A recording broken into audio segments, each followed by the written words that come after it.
এত আমাকে কুত্তার মাংস পাঠাইছে, কারণ আজকে সবাই মিলে একসাথে গিয়ে আজকে ইমাম সাহেবের যে কোনো একটা বিচার হবে আজকে। চলেন।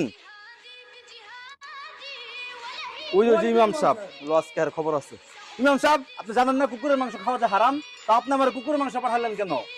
কুকুরের মাংস খাওয়া যায় হারাম এটা আপনি জানেন, কিন্তু সুদ খাওয়া হারাম সেটা আপনি জানেন না।